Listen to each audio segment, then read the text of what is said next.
Ini masnya lagi ujian nih, Im. Iya. Halo, gimana Mas? Python aja satu. Saya pengennya dua. Kira-kira apa Mas? Nggak boleh. Hah? Ya, udah di sini. Oh, sini apa? Halo Mas Cahya, Mas Insan Cahya. Enggak. Halo, suara saya masih kedengeran Mas? Oh, Masnya live. Itu namanya Muda Coding. Ini Baba. Udah Masnya mundur dah. Apa perlu nyuci ya lu? Kaca ada kepikiran. DM sama abang ya, Hah?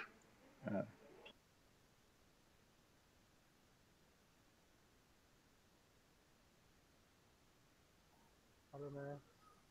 Halo. Kedengaran suaranya? Kedengeran Mas. Halo, tadi gimana Mas jawabannya? Kalau yang pertama saya Python, Mas. Oke, satu lagi.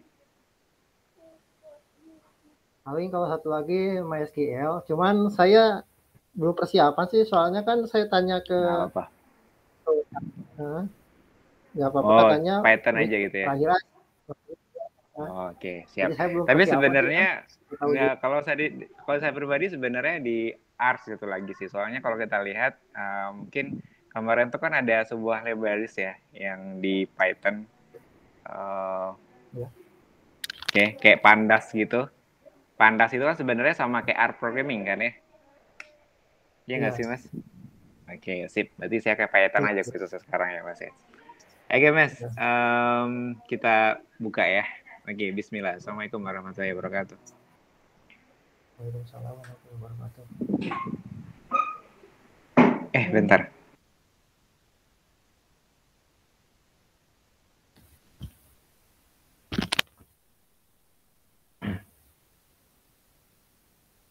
Oke, sebelum kita ke interview tanya jawab ya. Jadi nanti mungkin Mas ada persiapan bikin slide? Ya udah. Ada, mungkin di demoin aja Mas yang week terakhir dari tasnya apa, mungkin ditampilin aja atau Mas mau jelasin dari detailnya juga boleh. Oke, mungkin silakan Mas nanti. Jadi nanti gini ya Mas ya. Jadi Mas nanti presentasi dulu, habis itu Mas bakal jelasin dari poin-poin yang ada di tas tersebut. Habis itu baru kita tanya jawab ya, habis dari Mas presentasi ya. Ya, Mas. Oke, silakan Mas. Mas Insan.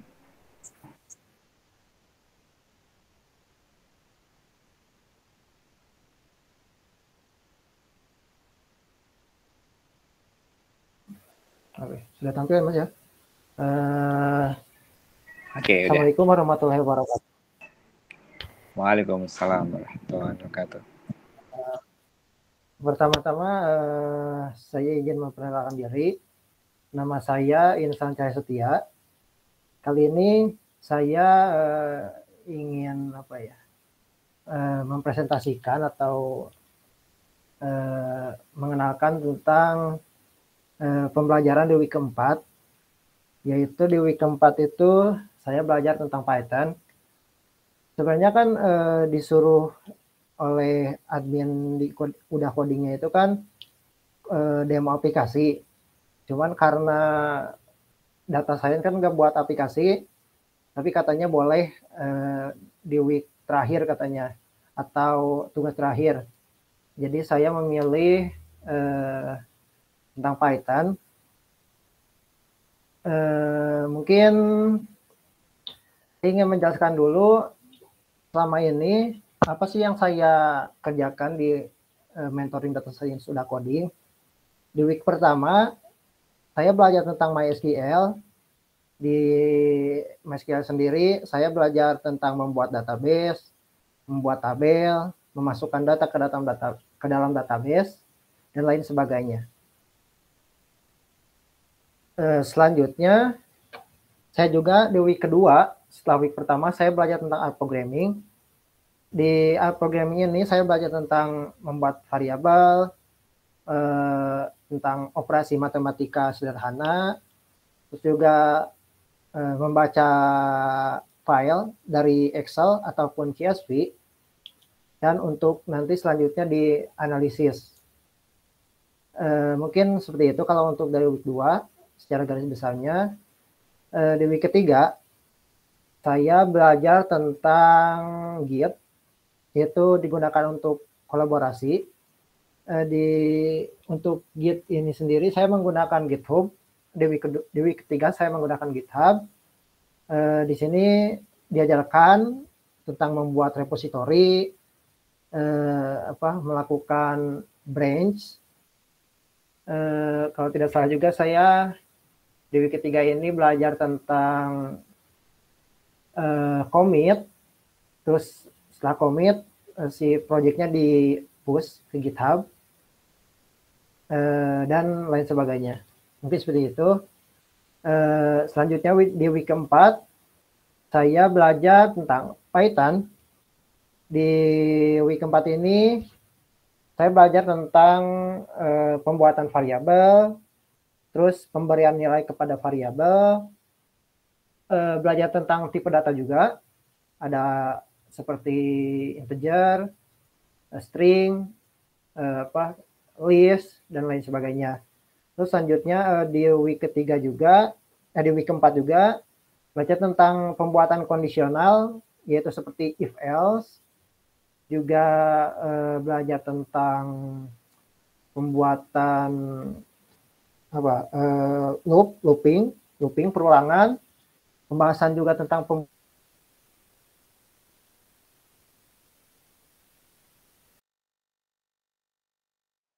pembuatan fungsi menggunakan kata kunci def, ataupun bisa juga menggunakan kelas. Lalu di week setelah week terakhir, setelah week keempat,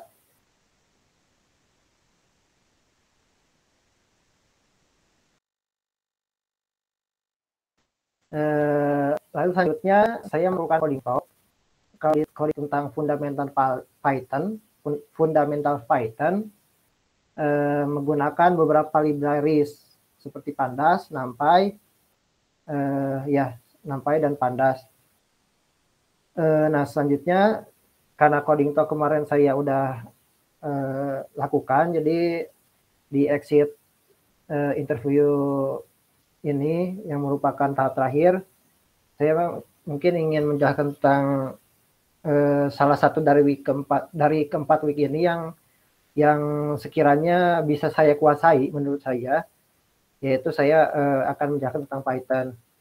Pertama-tama di Python sendiri seperti yang telah saya jelaskan tadi, di Python di week keempat saya belajar tentang fundamental, yaitu tentang assignment, belajar juga tentang data tipe data seperti integer, float, string, ada juga tipe data list, tuple, ada juga yang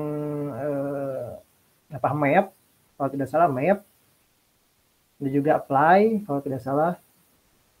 Mungkin seperti itu untuk tipe data. Selanjutnya untuk belajar tentang kondisional yang seperti saya jelaskan tadi, itu tentang pengkondisian, misal seperti kita tahu if else lah, pengkondisian itu if else. Selanjutnya ada belajar tentang looping, for dan juga while. Selanjutnya belajar tentang fungsi, ada menggunakan keyword def atau juga menggunakan lambda. Selanjutnya di week keempat juga saya belajar tentang indexing ataupun slicing, khususnya untuk pembacaan file dari sebuah pembacaan data dari sebuah file seperti Excel atau CSV. Di week keempat juga belajar tentang OP, yaitu pembuatan class construct, variable class, pembuatan method, dan juga belajar tentang libraries Pandas dan juga NumPy. Mungkin ini tugas dari week keempat. terdapat dua bagian. Yang pertama, untuk tugas di week keempat ini, tugasnya yaitu membuat fungsi untuk menentukan bilangan ganjil dari bilangan 1 sampai 100. Yang kedua, membuat sebuah kelas dengan deskripsi. Kelasnya itu mempunyai 3 metode. Salah satu metodenya itu untuk memvalidasi apakah ada huruf A atau tidak. Selanjutnya menggunakan libraries, NumPy, dan juga menggunakan fungsi lambda. Tugas yang ketiga itu yaitu membuat sebuah fungsi untuk menentukan grade nilai siswa. Selanjutnya di week keempat itu kita membuat untuk menghitung banyaknya kemunculan suatu string dari sebuah array. Jadi week keempat ini membuat suatu fungsi untuk menghitung kemunculan suatu string dari sebuah array. Selanjutnya untuk poin kelima yaitu membuat sebuah fungsi looping dari sebuah array yang akan berhenti ketika memenuhi kondisi tertentu. Mungkin nanti untuk codingnya saya akan jelaskan kemudian. Selanjutnya di bagian kedua ini kita membaca sebuah file Excel.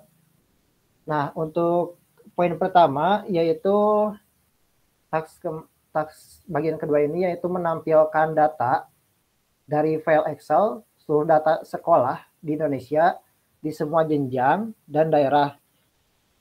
Tapi kolom yang ditampilkan hanya kolom NPSN, nama SP, alamat jalan, desa, kelurahan, kecamatan, provinsi, jenjang, dan juga status sekolah. Tentunya yang kedua, tampilkan data berbentuk file Excel yang beragama Buddha. Untuk statusnya itu jenjangnya itu SD dan SMA. Tapi untuk kecamatan Pamulang saja. Nah, kolom yang ditampilkannya hanya 5, NPSN, nama, agama, dan juga provinsi. Selanjutnya yang poin ketiga yaitu menampilkan sekolah swasta yang waktu penyelenggaraannya itu di pagi hari dan juga sekolah tersebut sudah bersertifikasi ISO dan wilayah sekolahnya tidak berada di wilayah terpencil. Itu dari tugas di week keempat. Mungkin saya akan menjelaskan sedikit tentang kode yang telah saya buat. Saya akan share screen. Ya, sudah tampil ya. Pertama tadi bagian ke satu di bagian pertama, nomor 1 di bagian pertama, yaitu kita membuat sebuah fungsi yang akan memvalidasi apakah nilai tersebut ganjil atau genap. Nah, di sini saya menggunakan membuat fungsi validasi. Selanjutnya, di dalam fungsi validasi ini terdapat sebuah looping, yaitu untuk looping dari angka 1 sampai angka 100. Di dalam looping, saya membuat pengkondisian jika nilainya itu bisa dibagi 2, jika habis dibagi 2 berarti jika angka tersebut tidak habis dibagi 2 berarti bilangan tersebut termasuk ganjil. Nah, selain itu berarti termasuk bilangan genap. Ini saya run.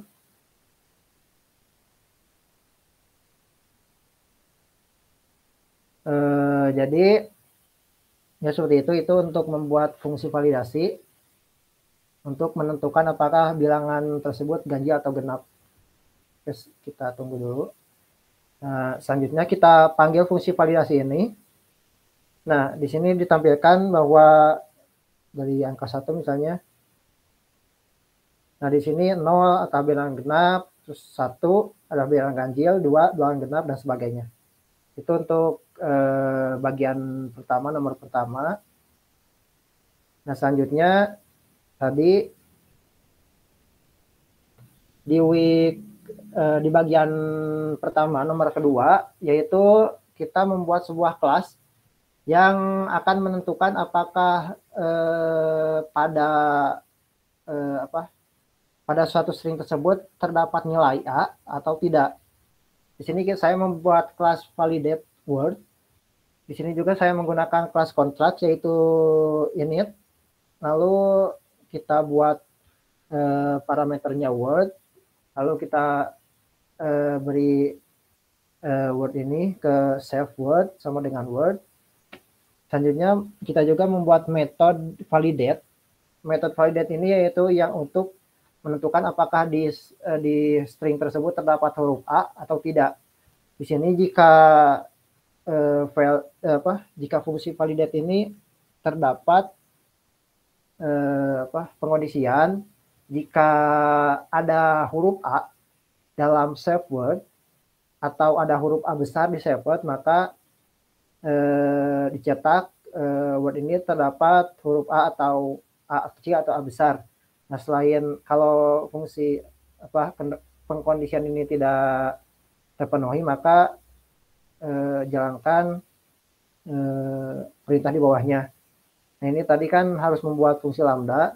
Saya membuat di sini metode info menggunakan lambda. Terus kalau kita ketik kalau kita panggil yaitu menerangkan string, menampilkan string, ini keterangan kelas validate. Kita coba run. Selanjutnya kita ketik misalnya di sini insan, nama insan, kita run. Ketika kita panggil fungsi validate yang untuk menentukan apakah ada huruf di dalamnya, maka karena huruf insan ini terdapat A, maka di sini menampilkan huruf string, maksudnya string di sini itu menampilkan huruf A. Kalau misalnya kita ketik nama lain, misalnya yang tadi yang Dede, misalnya Dede, kita run, kita panggil lagi fungsi validate. Nah, di sini menampilkan bahwa string tersebut tidak mengandung huruf A. Ini untuk memanggil fungsi info. Nah, ini langsung ditampilkan ini keterangan kelas validate word. Nah, itu untuk nomor 2, bagian pertama. Yang selanjutnya bagian ketiga, ini membuat fungsi grade. Misalnya kalau nilainya lebih dari 90 A ataupun lebih dari 80 atau misalnya B, seperti itu. Mungkin ini codingnya. Ketika kita jalankan, misalnya ketika nilainya 86, maka itu adalah sangat memuaskan. Misalnya kalau kita ganti jadi 60, maka mohon maaf, karena nilainya kurang dari karena 60 berarti sini harus memasukkan angka yang benar. Kalau misalnya kita klik 70, nah dia grade-nya itu memuaskan. Itu terus nomor 4, kita akan menghitung banyaknya kemunculan string dari sebuah array. Karena ini berbentuk array, makanya saya buat dulu array tersebut menjadi sebuah data frame. Nanti setelah menjadi data frame, saya akan menggunakan fungsi dari pandas, yaitu value count, untuk menghitung banyaknya kemunculan string tersebut. Nah, ini arraynya itu ada Jakarta, Padang, Solo, Padang, Bandung, Padang, Malang, dan Bali. Kita buat array menggunakan NumPy. Selanjutnya setelah itu kita buat data frame. Setelah kita buat data frame, kita menggunakan fungsi value count untuk menghitung banyaknya kemunculan string tersebut. Di sini Padang muncul 3 kali, Jakarta 2 kali, Bandung sekali, Bali sekali, dan sebagainya. Selanjutnya nomor 5, yaitu kita membuat sebuah fungsi untuk fungsi yang jika terdapat kata udah coding di dalamnya, maka perulangan itu berhenti, lalu menampilkan pesan, nah ini belajar coding yang keren. Ya, seperti itu. Misalnya kita run. Kita buat fungsinya looping. Setelah kita buat fungsinya, kita panggil di sini dan kita masukkan parameternya yaitu place yang sudah kita buat di sini. Nah, ketika ada huruf UDA coding di dalamnya, maka pengulangan tersebut berhenti lalu menampilkan pesan ini. Nah, selanjutnya untuk bagian kedua ini yaitu pembacaan file dari Excel. Pertama-tama, saya belum import dulu ininya. Bentar. Pertama-tama saya masukkan dulu file Excel-nya ke dalam Colab. Nah, pertama-tama kita import dulu Pandas karena kita kalau ini membaca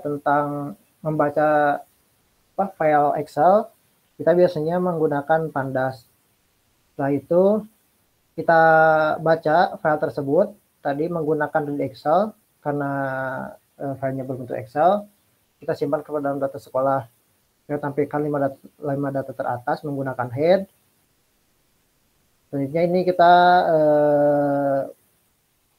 info dari database dari file yang kita gunakan itu ternyata mempunyai sekitar 622 baris dengan 322 kolom.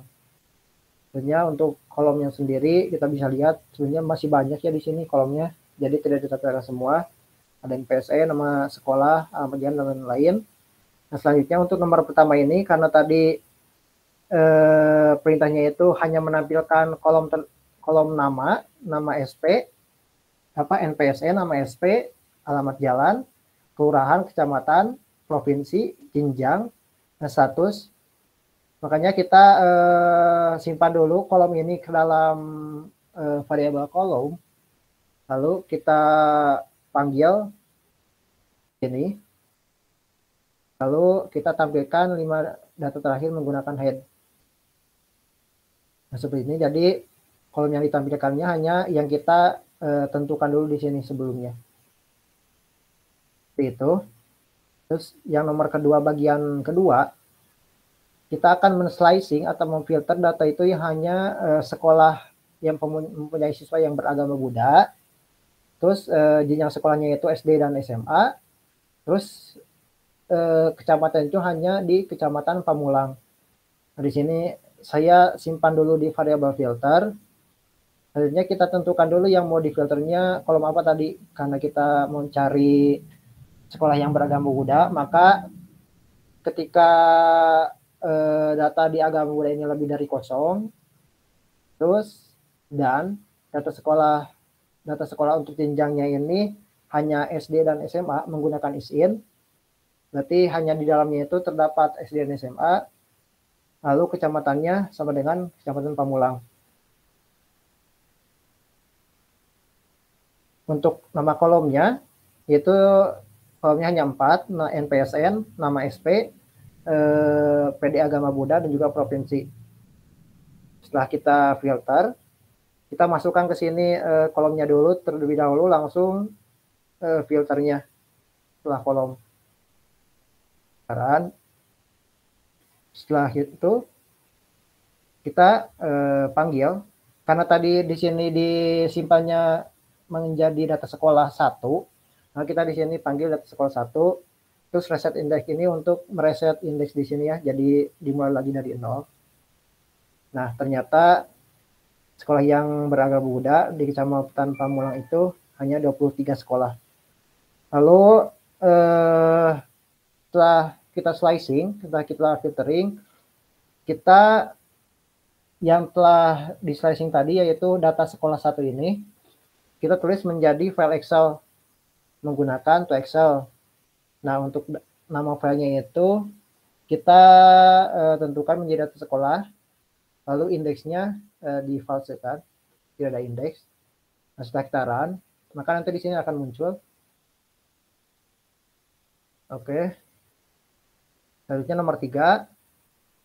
Nomor 3 ini kita akan men-slicing data sekolah yang statusnya itu yaitu swasta. Selanjutnya waktu penyelenggarannya itu di pagi hari dan juga sudah bersertifikasi ISO Lalu untuk data untuk wilayahnya itu tidak di wilayah terpencil. Jadi sama seperti nomor 2 tadi, kita di sini simpan dulu di variabel bernama filter, yaitu ini pengkondisiannya. Ini nama sekolahnya, terus status sekolahnya itu swasta. Kolomnya itu swasta, sama dengan swasta. Data sekolahnya itu waktu penyelenggarannya sama dengan pagi. Lalu sudah bersertifikasi ISO, izin, yaitu sertifikasinya itu ada izin nomornya, dan juga di sini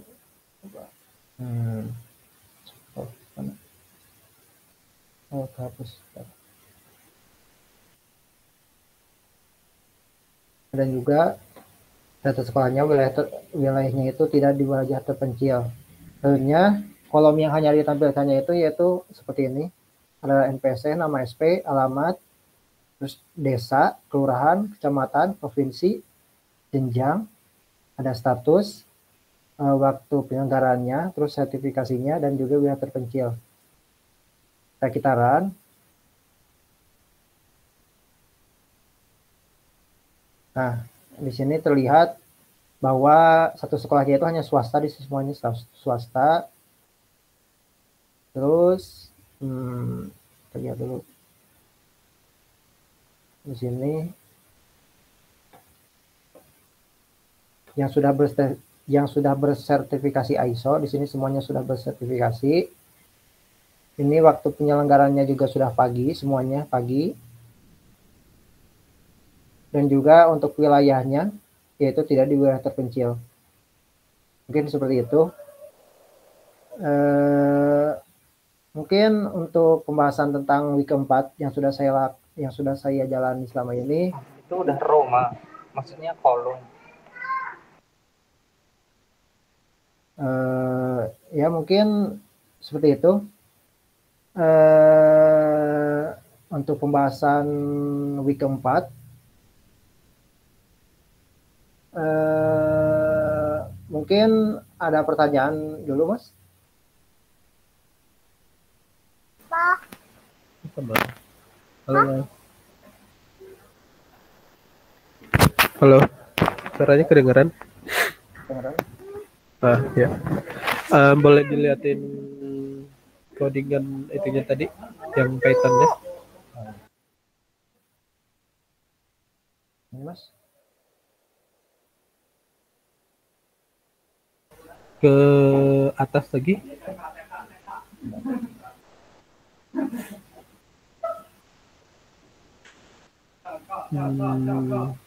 Di bagian yang mencari huruf tadi.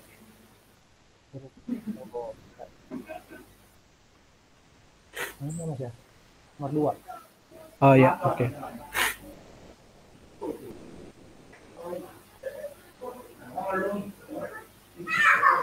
Oke, kalau menurut Mas, Python ini dia case sensitif atau enggak? Case sensitif, Mas. Jadi Case kalau sensitif, kita ya. Oke. Fungsi lambda di sini untuk apa? sebenarnya saya juga karena untuk tugasnya itu kan harus ada fungsi lambda katanya. Saya juga lihat di beberapa referensi kalau di kelas ini jarang yang menggunakan fungsi lambda. Jadi saya juga agak bingung sebenarnya, makanya saya membuat aja fungsi info, lalu keterangan ini adalah kelas validate load. Saya lihat dari website yang lain belum nemu sih, Mas. Jadi saya juga agak bingung sebenarnya untuk fungsi lambda ini penggunaan di dalam kelas itu seperti apa gitu. Oh gitu. Tapi Masnya pernah nyobain kalau tanpa lambda dia tetap muncul nggak datanya? Tanpa lambda? Tanpa lambda, ya. Datanya bisa keluar nggak? Enggak sih, Mas. Oh, enggak. Enggak. Ya. Tahu saya sih. Jadi lambda ini sebenarnya dia library atau apa? Gimana, Mas? Sebenarnya lambda ini dia library atau apa? Lambda ini sebenarnya bawaan dari Python-nya, Mas. Oke. Ya, built-in ya. Oke.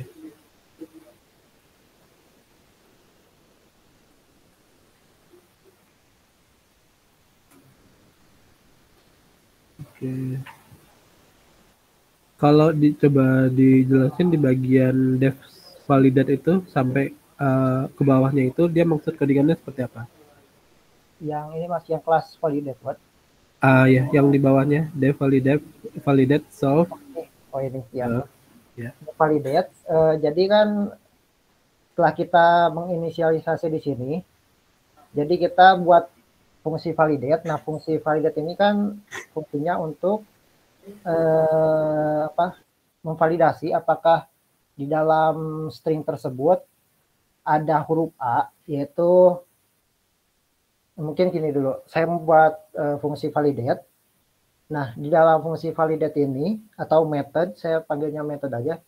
Di dalam method validate ini saya membuat pengkondisian. Nah, jika terdapat huruf A kecil in di dalam save word ini yang telah saya tadi inisialisasi di sini di dev init. Jika ada huruf A kecil di dalam self word atau ada huruf A besar di dalam self word,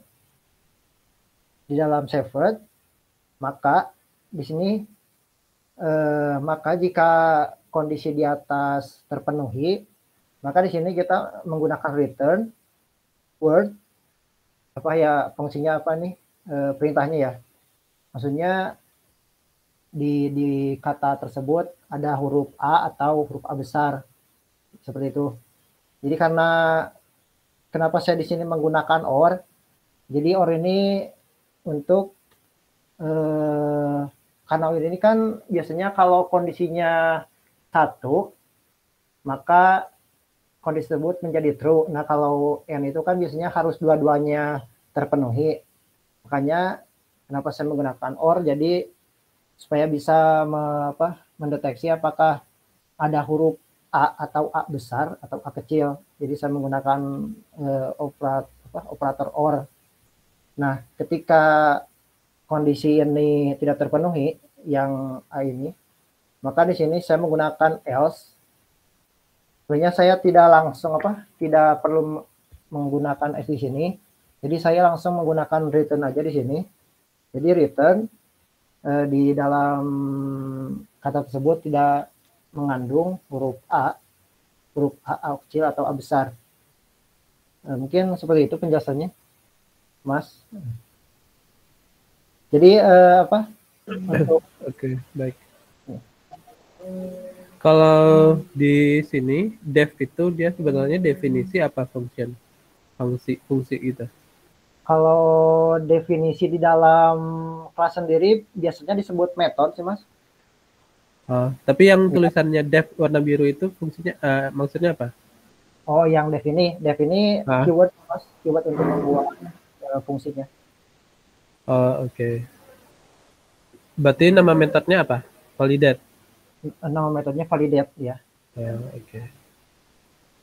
Maksudnya sekarang kegiatannya apa? Sekarang nggak ada sih, Mas, cuman persiapan aja buat SCPNS. Udah lulus kuliah? Udah lulus. Berarti lagi belajar aja? Ya, belajar aja sama cari kerja sih, cuman belum gitu. dapat aja. Lulus tahun berapa? Tahun 2020 kemarin. 2020. Ya. Oke. Anda ada yang mau ditanyain? Oke. Aku ya. Oke, Man Insan. Oke. Mungkin saya nanyanya lebih kayak basicnya, Mas ya. Jadi mungkin dari tasnya udah ditanya sama Mas Rizky. Jadi mungkin kita bahas dari yang Mas jelasin awal. Tadi Mas menjelasin dari tipe data tadi ya, Mas. Kira-kira tipe data yang di Python tadi ada apa aja, Mas? Boleh disebutin lagi nggak, Mas? Tipe datanya dari Python. Di Python itu ada string, ada integer, ada float, itu untuk yang numeriknya, Selanjutnya Oke. ada list, ada tuple. Bedanya list sama tuple ini, kalau list itu mutable, kalau nggak salah. Apa? Tuple apa tadi? Maaf. Kalau tuple itu bersifatnya itu immutable, kalau tidak Oke. salah. Jadi tidak bisa dirubah. Kalau list bisa dirubah. Terus ada juga saya lupa lagi apa ya? Oke, mungkin ada 2 lagi ya. Ada set satu lagi. Oh iya, Tahu ada ya set sama apa? Boolean. Boolean. Oke, berarti set apa itu Mas? Tipe data apa itu? Kalau Apa set digunakan kita pakai set? biasanya kalau set itu sama seperti list, cuman kalau set itu di dalamnya itu hanya Oke, sorry Mas, suaranya putus-putus. Gimana set tadi? set itu sama seperti list. Ya. Set itu biasanya untuk menampilkan data yang unik. Oke. Oke, bedanya sama dictionary apa Mas? Set Kalau sama dictionary bedanya apa? Dictionary itu kan seperti kamus, jadi di dictionary itu ada key-nya sama nilainya. Oke. Kalau seandainya list List itu sama itu untuk menampung beberapa tipe data di dalamnya, bisa ada key-nya, bisa ada numeriknya. Oke. Oke, di Python ya Mas, itu ada fungsi map, ada fungsi map. Ya. Oke, gunanya untuk apa Mas? Map itu untuk, mungkin contohnya seperti itu, karena kalau di suatu data frame itu ada, misalnya ada angka 1 sama angka 2. Nah, ketika kita menggunakan fungsi map, kita bisa merubah angka 1 dan 2 itu menjadi angka yang lain. Misalnya kalau angka 1 itu perempuan, terus angka 2 itu laki-laki. Jadi kita menggunakan fungsi map. Oke, bisa sih. Cuman tadi saya kurang setuju sama jawaban Mas tadi. Sebenarnya kalau seandainya cara tadi nggak pakai lambda sih juga bisa. Jadi lambda sebenarnya dia untuk mempermudah aja. Jadi codingan yang sebelumnya pakai lambda itu bakal agak lebih panjang. Tapi kalau pas nanti terapin lambda di function misalkan, nah itu dia codingannya jadi lebih simpel. Nah, contohnya kita di map di filter tadi itu juga kita terapin ganti pakai lambda, itu codingannya jadi lebih simpel Mas. Nah, jadi sebenarnya lambda itu pilihan, jadi nggak harus ya. Jadi Mas bisa codingannya lebih simpel kalau Mas pakai lambda. Oke, kita masuk OOP ya Mas di sini ya. Oke, di Python juga ada OOP-nya, benar nggak ya? Halo? Ya, halo? Oke. Ya. Di Python itu ada namanya kelas konstruktor, Mas. Masih ingat nggak, Mas? Kira-kira dari kelas konstruktor itu apa? Setahu saya kelas konstruktor itu akan dipanggil ketika kita menginisialisasi kelasnya, Mas. Oke, terus? Nah, jadi kalau kita ambil contoh di sini yang apa? Yang kelas validated ini. Jadi si kelas konstruktor ini dipanggil jika kelas validated di sini kan saya memanggil kelas ini, kelas validated ini ke dalam, terus disimpan ke dalam instance di sini. Nah, jadi kita langsung masukkan parameternya di sini. Parameternya atau argumennya di sini. Jadi ketika kita nanti panggil suatu method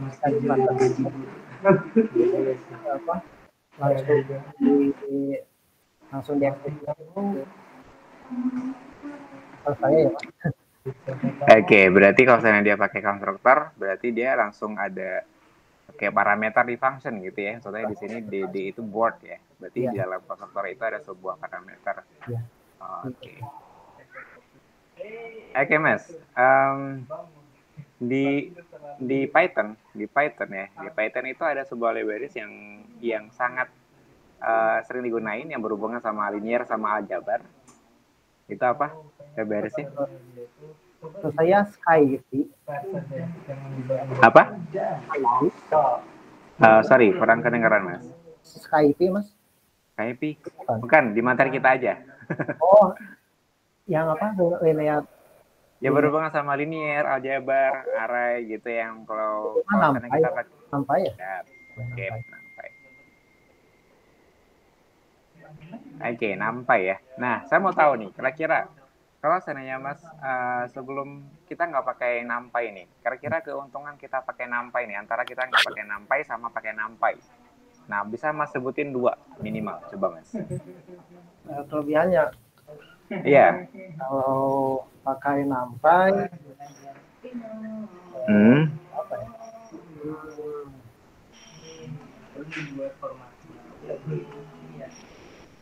Sebenarnya dasar dari libraries itu untuk mempermudah sih mas. Jadi ya, mempermudah apa kira-kira? Mempermudah kalau kita misal membuat angka seperti tadi kan, kalau kita membuat angka 1 dari 1 sampai 100, kita bisa menggunakan range seperti itu. Mungkin contoh seperti itu sih mas. Oke, ini contoh lain mungkin kalau seandainya kita di NumPy, biasanya kan kalau seandainya kita di tanpa NumPy, biasanya butuh ada function map gitu ya. Jadi harus diubah dulu. Cuma kalau seandainya kita udah NumPy, sebenarnya kita nggak perlu pakai fungsi map lagi, langsung kita kalikan per item. Jadi kalau seandainya kita tanpa NumPy, kita harus dikalikan semua array ya. Berarti kalau seandainya kita pakai NumPy, kita bisa mengkalkulasikan nilai per item misalkan, atau kita mengconvert nilai per item. Nah itu dia bisa langsung pakai NumPy tanpa harus kita pakai fungsi map dulu gitu ya. Oke, terus terakhir ada libraries yang kita bahas di mentoring, ada Pandas. Nah, Pandas ya. Ada Pandas mungkin secara definisi Mas tahu apa dari fungsinya? Kalau fungsinya sendiri biasanya untuk manipulasi data Mas, biasanya berbentuk tabular atau data frame. Jadi biasanya untuk pembersihan data ataupun EDA untuk EDA biasanya Pandas. Oke. Terus, tapi Mas ngerasa nggak sih Mas yang Pandas ini mirip dengan R programming yang kita belajar di RStudio di week sebelumnya? Atau nggak ada perbedaannya sama sekali? Kalau menurut saya sebenarnya saya untuk R itu kurang familiar.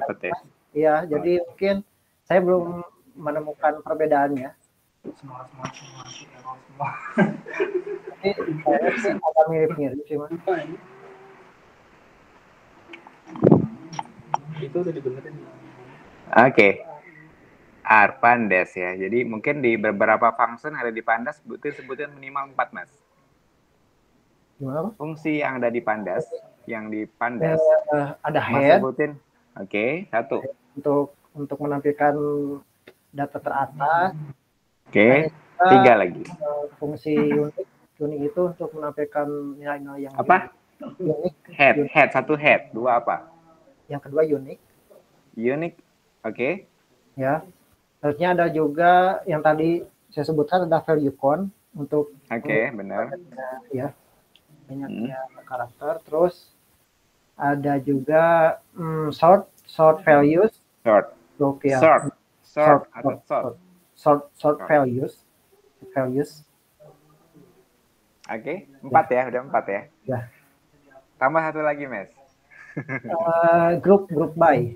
Group by, oke. Kalau fungsi info, Mas, kira-kira yang tampilin datanya itu berbentuk apa? Kira-kira kalau kita pakai fungsi, misalkan data user, mungkin sebagai data frame, nah terus kita mau tambahin sebuah fungsi info di Python ya.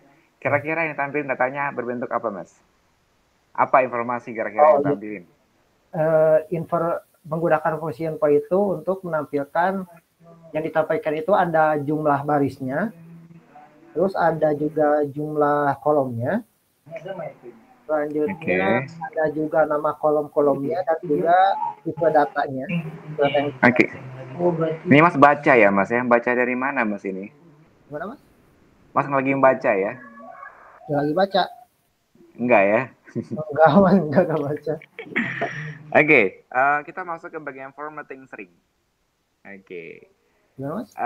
Boleh Mas coba demoin gimana caranya? Saya ada dua variabel nih. Variabel A pertama nilainya 12 dengan number. Terus yang variabel 2 dia sebagai number juga, cuman dia berkoma 12,5. Oke. Nah, jadi saya di bagian saya print dengan formatting dari Python. Kita masukin dari dua variabel tadi ke dalam string yang ada di print. Ngerti nggak maksud saya, Mas? Eh, Saya kurang ulang lagi ya. Oke, ya. saya ulang lagi. Saya punya sebuah string, variable string namanya itu nilai yang paling tinggi adalah gitu ya kira-kira ya stringnya ya. Saya ada sebuah nilai variable string, mungkin variable string itu message, kita kasih nama variabelnya. Oke, sampai sini paham? Oke, terus ada variabel lagi. Pertama mungkin variabel A namanya, nilainya ada 15 titik. 15 saja yang variabel A. Terus yang nomor 3 ada variabel C itu 12,5. Nah, jadi Mas print semua variabel itu pakai formatting dari Python. Mas langsung Mas itu ya. Oke, sip. Silakan di print semuanya di Mas pakai formatting ya, pakai formatting. Masih ingat ya Mas ya? Oh, nilainya ada 3 Mas. Ya. Nah, sama C misalnya. Itu yang nilai yang paling sering itu dimasukin variabel aja Mas. Oh, variabel. Oh iya. Masukin variabel aja. Iya. Jadi 3 jadinya.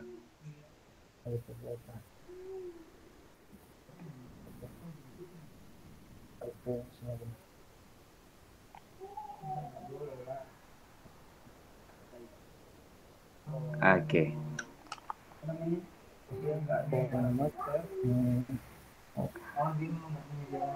Ayo Mas.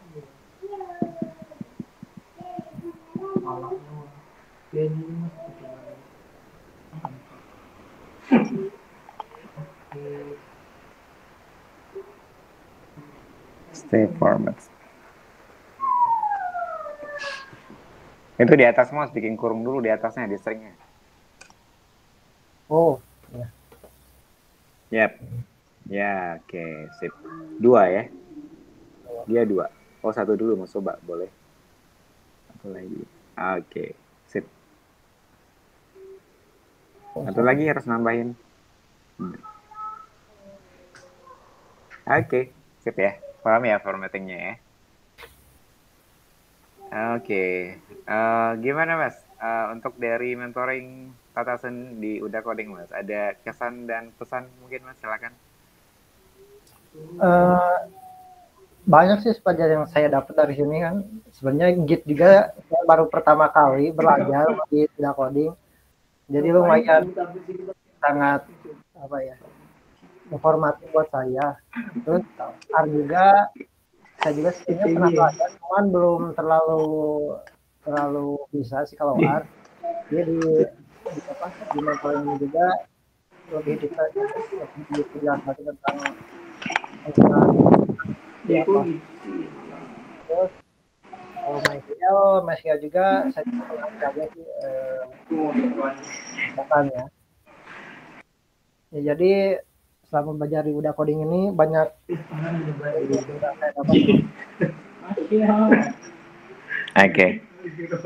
Oke Mas, sepertinya kalau sebenarnya tadi kita mengujinya berurut ya. Jadi task Mas yang Mas kerjain, terus dari materi awal, dari Python ya, sampai dari Pandas, libraries.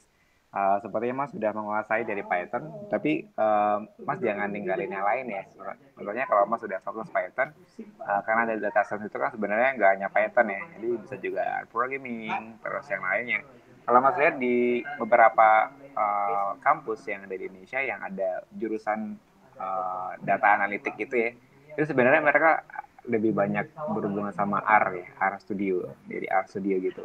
Jadi Python tetap Mas fokus pelajari untuk data science-nya, ya, tapi coba yang dari R programming jangan ditinggalin gitu. Karena kalau Mas lihat di bagian Python ada Pandas. Pandas sebenarnya hampir sama dengan R programming dari sintaknya, jadi nggak jauh beda sih. Cuma beberapa function ada beberapa yang sama dari functionnya gitu. Gitu ya Mas ya. Jadi data kalau saya mau serius sebenarnya bisa lebih up lagi. Jadi banyak sebenarnya ada kursus-kursus atau materi yang lebih dalam lagi yang berhubungan sama data science yang di Python, mungkin Mas bisa pelajarin lebih dalam ya. Pesan saya sih. Oke. Orang Tasik Mas, orang Sunda ya? Ya orang Di, Sunda, Bandung. di mana Mas? Di mana? Bandung, Bandung. Oke. Bandungnya di mana Mas? Cimahi, Eh, Cicaruwu. ya sebelah kiri sih, itu bukan Cimahinya, Halo, di, Kabupaten halo. Bandung Barat. Oh, Bandung Barat. Kabupaten Bandung Oke. Barat.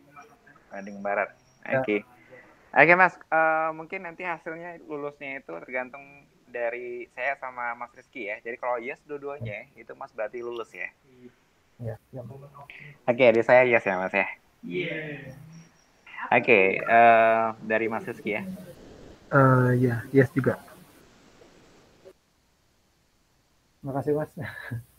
Oke, selamat Mas Insan Cahaya Setia, kamu bisa dapat kerjaan habis ini. Oh, enggak ya. Kita enggak janjiin itu, Mas. Oke, nanti sertifikat mentoringnya mungkin bisa jadi penunjang masa pekerjaan ya. Mudah-mudahan ya kalau ada mungkin kayak peluang kerja yang mencari data science gitu ya. Jadi mungkin Mas bisa ngasih sertifikat udah coding nih. Mudah-mudahan itu mempengaruhi HRD-nya nanti ya, Mas ya. Amin. Oke, mungkin Mas ada pesan-kesan lagi setelah lulus? Mas orang yang lulus pertama kali ya, mudah-mudahan nggak terakhir. Wah, mungkin ada beberapa sepatah kata sih yang mau saya sampaikan. Nah, pertama-tama terima kasih kepada Udah Coding yang sudah memberikan pelatihan data science gratis juga. Itu sih yang terpenting, gratis. Jadi saya terima kasih kepada Udah Coding telah memberikan kesempatan kepada saya untuk belajar di Udah Coding tentang data science. Banyak fajar yang saya dapat dari mentoring ini, meskipun sebenarnya waktunya agak sesuai yang diharapkan. Yang kemarin kan rencananya berapa bulan gitu, sekarang udah berapa Iya Mas ya, karena pandemi semakin melanda, jadi kemarin kita nggak fokus di mentoring ya. Ya, ada beberapa hal kan ya. Saya juga memaklumi sih. Yep. Ya. Oke, ada lagi Mas? Ya. Dan terima kasih sebesar-besarnya. Juga terima kasih untuk kepada Mas Nando sama Mas Rizky sudah hadir pada kesempatan kali ini. Saya terima kasih. Mungkin itu aja sih Mas. Oke, terima kasih Mas Insan. Tetap mentoringnya kita apresiasi ya, bisa akhir sampai interview sama Codinfo. Sebenarnya ada beberapa orang yang udah nyelesain materi tas 4, cuman mereka enggan untuk coding talk. Ini saya lagi nyindir orang itu, orangnya nggak lihat. Oke, makasih ya Mas ya, udah semangat untuk mentoring. Mudah-mudahan nanti bisa upload lagi ilmunya dan bisa gampang dapat kerjaan ya, mudah-mudahan amin ya. Oke, terima kasih Mas Insan untuk waktunya. Nanti sertifikat nanti dikirim sama admin untuk dari kelulusan ya Mas ya. Oke, ditutup Mas admin, Mas Daris. Mas Daris. Oke, baik, silakan.